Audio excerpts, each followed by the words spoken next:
Okay, so today we will cover Bharani Nakṣatra, and Bharani comes from the root word in Sanskrit, bri, and bri means to bear, to support, to cherish, to nourish, and to protect. So Bharani is then she who bears. So bearing, nurturing, and also in the end we will see destroying is very common in this nakshatra. So other ancient names, which I find very interesting, was that we find in the Puranas, etc., is one of the names of Bharani was Krishna, or Yama, because the deity is Yamaraj, of course, Kali, and Yamuna. I think these names are very interesting, and we can actually do some research on that also. So the symbol is 3 stars in a triangle, and it is covering the female sexual organ or the womb. And so in the Sanskrit we find this bearing process. It relates to hard work, to discipline, to sacrifice, self-control, and nurturing. Yes. So these 3 stars form a triangle. It is 35, 39, and 41 arites. So it precedes the previous nakshatra Aśvinī. It's not easy visible or to locate in the sky, but we can measure it between Hamal, the first star from Aśvinī, the head of the ram, and the Pleiades. It's somewhere in between there. And what is interesting is in the Atharva Veda, the book of spells, Bharani is considered the last nakshatra, and I think that is very interesting. And then Kritika Nakshatra becomes the first. And what I have found also is that they form a pair, Bharani and Kritika. So this is very interesting. And do you remember the pairs that we have found so far? I think so. Yeah, go ahead. Okay, Uttarashada and Purvashada. The Ashadas, oui. Palgunis, Bhadrapadas. And there was like Shravana and Satabisha, was it? No. No. Shravana and Danishta. Danishta. Shravana and Danishta. Because another name for Danishta was, I don't remember. Shravista. Okay. Shravista and Danishta.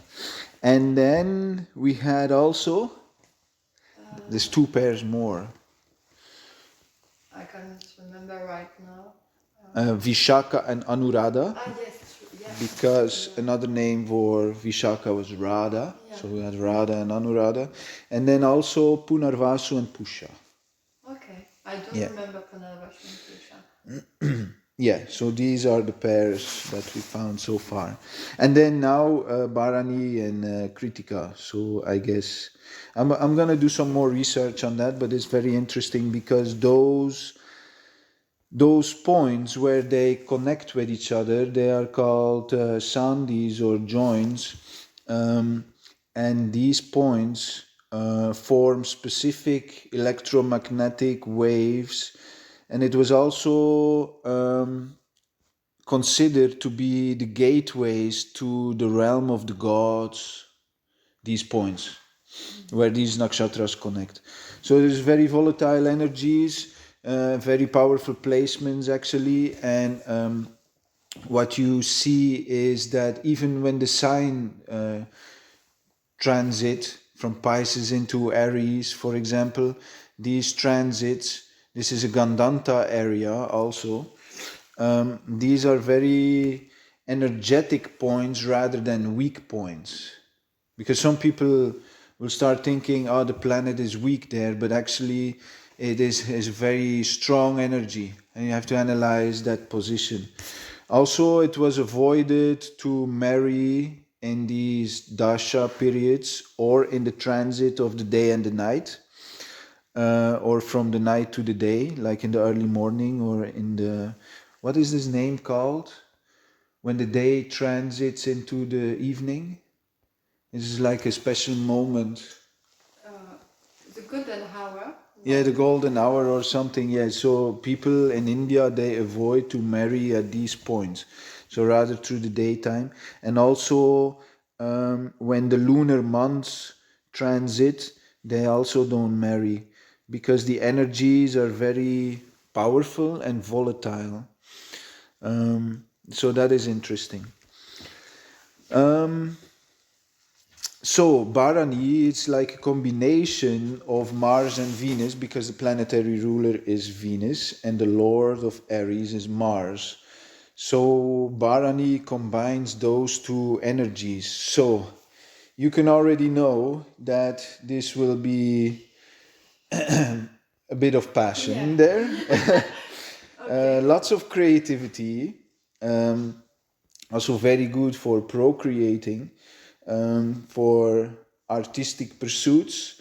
It has a very explosive nature due to being fierce in quality and also. Oh, no, no, no, no. I made a mistake here. Oh, no, no. Yeah, but Ketu was involved here at some point. No, because somebody had a Ketu placement. Yeah, the planetary ruler is Venus, so it's a combination of Mars and Venus. And there's deep sexual desires in this nakshatra. It can give enormous wealth. It's very explorative, so it likes adventure. And it can create forms of jealousy, of course, because of these deep desires that it emanates. Another symbol would be a boat for this nakshatra, and it considered a boat, yeah, and the river and the channel, the boat and the river. And because the female sexual organ in ancient cultures were considered also to be the doorway from the astral into the physical world. And that is very significant. So it deals with forms of reincarnation, transformation, like we just discussed, the night and the day. And these natives carry a lot of occult and tantric potential because of this astral quality, of course, and being related to the other worlds. Now, yeah, so the deity Yamaraj, he was the lord of the dead. The Could you write it down? Yamaraj, Yeah. yes, where is, I have here Yama, Okay. Raja, Okay. Yamaraj, That's the lord of, the lord of the dead. And you see that Venus in an Aries ascendant is also becomes the Maraka lords of the second and the seventh house. So second here and seven, even though they represent wealth and relationships, it is also death inflicting. So you have to watch out with positions in the second and the seven, or if the lords combine, or if you have strong placements in these houses, you have to pay some attention in analyzing those positions, especially when the dashas activate. So Yamaraj, he is famous for justice because he gives the final results to reincarnating souls, and he was then he was raised by his stepmother, not by his original mother, and there was some problems in the family. I think for a while he did not know who his real mother was until they revealed it to him. And so he, in this nakshatra, you find a sense of desiring justice in the world or in your personal life. And you see also because he he didn't really know who his real mother was. So you see, if this Bharani is afflicted, you see problems with the mother, or if the fourth house or the fourth lord or the moon is involved there, then you have to watch out, because then I did some charts of people, and you see it reoccurring, people who have their moon, especially their moon, because moon represents mother, and if you have their moon in Bharani in the 12th house, you see these people growing up without their mother, or their mother dies early in youth. And I can give a few examples of that actually. So depending on the house and the lordships, we can analyze this. But Bharani is very famous for creating problems with mother due to Yamaraj mythological story. So Bharani, we can say, is a nakshatra of extremes, because we see this transformation there from the night into the day, the dead into a new life. So it's a nakshatra of extremes, and you can consider this to be like a 16-year-old child who just wants to explore, experience, has overwhelming desires, also deals with sexuality. Yeah, obviously, because the male elephant is the yoni, and it's considered the most sexual animal actually, and this nakshatra is then also considered the most sexual amongst all the nakshatras, and it's very difficult to satisfy the sexual desire of these natives, and they can also have a very high libido. Yeah. So, what you see as a few examples, especially when it comes to the fighting for justice or social justice, revolutionary social philosophies, and fighting for some philosophical cause, you have Karl Marx.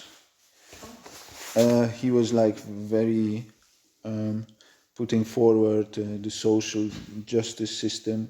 He has his moon there in Bharani. Sigmund Freud, when it comes to the exploring part, he has his sun in Bharani.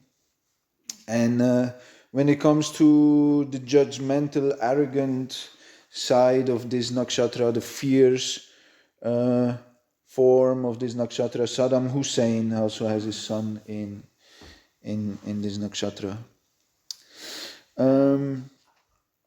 Now, yeah, so far that was a kind of a little introduction before we're going to dive a little bit more in some details. You have any questions? Let me check. Yeah, just I wanted to. Yamuna is a river. Yamuna is a river. Yeah, it's also a river. Of Krishna? Yamuna? No, Devaki was the mother of. Yeah, and obviously he was raised by his foster mother Yashoda. But Yamuna was the river where he had those pastimes with Yashoda. Okay. Yeah. And you just, I think Saddam Hussein has, I'm not sure, but I think he had like kind of a harem of women. Also, yeah. I don't know after, but I think I heard something like that. Yeah, sexuality again. Yeah, so when you want to do some research, these are some prominent people with this Bharani placement, and we can actually find more about this. Obviously, we see that Venus is very much involved, and then there is some research done here on Sukracharya, who was like you have Brihaspati, he's Jupiter, he was the high priest of the gods. Sukracharya, Venus, was the high priest guru of the demons, the Daityas. Huh? Oh yeah. That's Venus, yeah. Okay.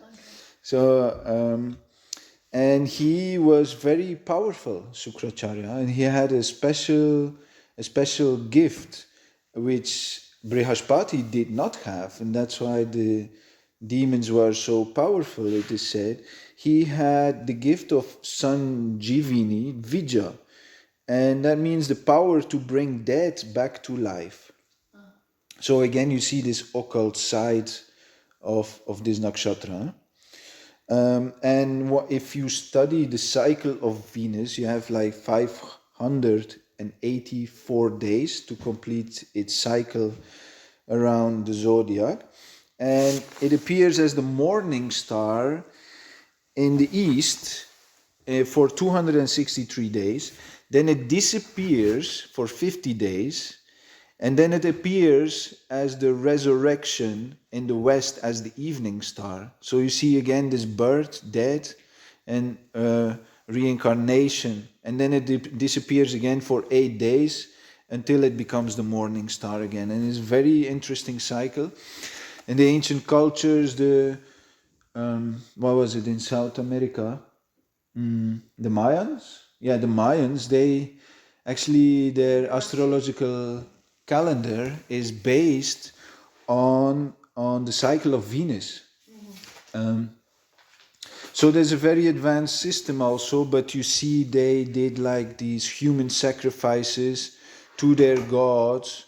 And yeah, and also the pictures of their gods looks pretty ferocious, man-eating kind of stuff. And these daityas were very famous to be demoniac. Yeah. So that is interesting. Now, in this nakshatra, Saturn, just like Sun becomes exalted in Aśvinī, Saturn becomes debilitated in Bharani. So at 20 degrees of Aries, he has his full debilitation, which is okay to what I think, because this is only the third pada, and the third pada is a Pushkara Navamsha pada. And then it becomes exalted in Libra and the Navamsha. So I would say the fourth pada is the point of concern when you have Saturn in Bharani, because that will be Scorpio Navamsha. And yeah, you put Saturn now in his debilitation nakshatra apart from the third pada. That is a problem, because yeah, what Saturn pretty much stands for or is famous for, but not only, but is very famous for struggling, suffering, restrictions, confinement, and imprisonment. Saturn, especially in the fourth pada, in Scorpio Navamsha, is frustrated. And if you're dealing with such a deep sexual desires, that can make people a pervert in this pada. That is a very interesting observation. Yeah. So other malefics can cause overindulgence in food, sex, and drugs, of course. Especially when you're dealing with a Rahu-Venus conjunction or with Mars there. Can make a person proud, of course, arrogant, judgmental, and yeah, you see sexual scandals also in this nakshatra, unfortunately, with illegitimate children and questionable pregnancies, and also incest. And it can also give a narcissistic behavior to a person. Yeah.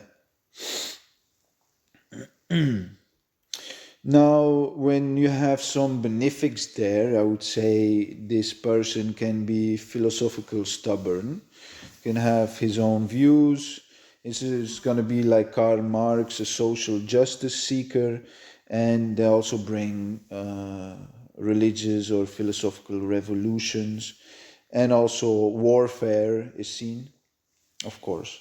On the other hand, what you see is that if the nakshatra is well positioned, these people can be very good with children. They can be very nurturing parents. They can do parenting and also be involved in agriculture, taking care of plants and trees and flowers, etc. They can be very romantic. They have mastered self-control.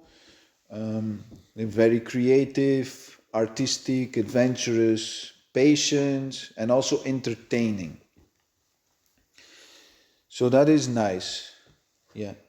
That is the beauty of nakshatras. You have to analyze in which direction this placement is going. Plus, it's not a one planet, one nakshatra analysis. You have to always take the whole chart in consideration. You have to then look at oppositions, conjunctions, yogas, trines, and squares. You have to look at it from multiple directions every time. Now, the Shakti is the power to take things away and to destroy or purify impurities. And I think that's very significant. Because, why? It's not about the death. When it comes to taking things away and destroy, you have this Ketu energy there,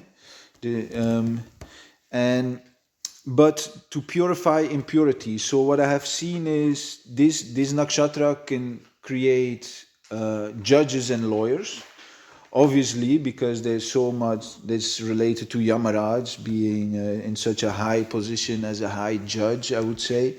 So you see judges and lawyers working for the social justice system. But then when it comes to the Shakti of purifying impurities, you also see doctors and surgeons.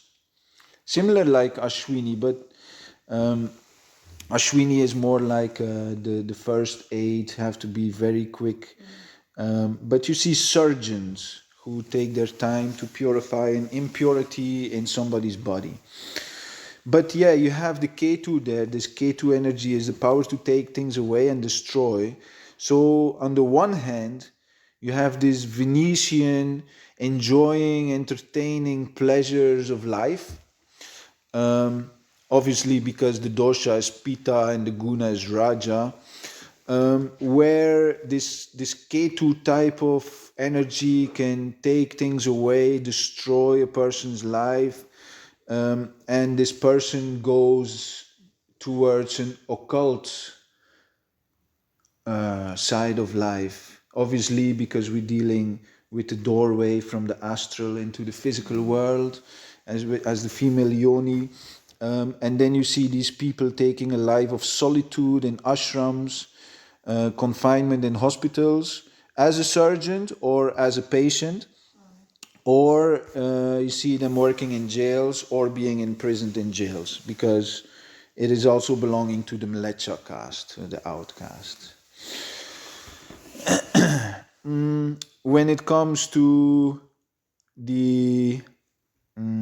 okay, but then on top of that, when you're dealing with these extremes, it can also give the power to balance these extremes. And there you see when they choose a life of solitude in the ashrams, these people become very self-controlled and peaceful because they balance these two extremes.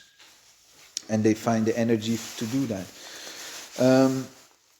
When it comes to enormous wealth, I would say it's due to Yamaraj being the king of the ancestors. These people, especially when Dasha activate of Mars or Venus, especially Venus, I would say. And if there is a Gaja Keshari Yoga with Purva Bhadrapada involved here, I note it down. If you have an Aries rising and you have Venus in the first house in Bharani, and you have Saturn in the 11th house in Purva Bhadrapada aspecting Venus, that means there is a Gaja Keshari Yoga involved, because the yoni of Bharani is an elephant and the yoni of Purva Bhadrapada is a lion, and that becomes a Gaja Keshari Yoga, an elephant lion yoga. And it can give enormous wealth, especially when you then deal with Saturn I would say due to inheritance, because Yama Rāśi is the king of the ancestors, and these people can, especially in their dasha periods, receive a huge amount of inheritance. One of the famous example of having enormous wealth is Imelda Marcos. And she was one of the richest women in Asia with involved in shoe collections. And then lastly, you had Edgar Cayce with his moon in the third pada of this nakshatra, Pushkara Navamsha pada. And he was like an American mystic, very much connected to the land of the dead. He had his own hospital, and he was in contact with Akashic records of persons. So he could tap into the Akashic records and see what the soul has been going through for the past few lives and will go through in the future. So he was a very famous person with a prominent Bharani placement. When it comes to sexual scandals, we had Monica Lewinsky, and then also Bob Dylan had his moon in Bharani. So, any last questions? That was the class. No, I don't have some question. Okay, then I see you next time.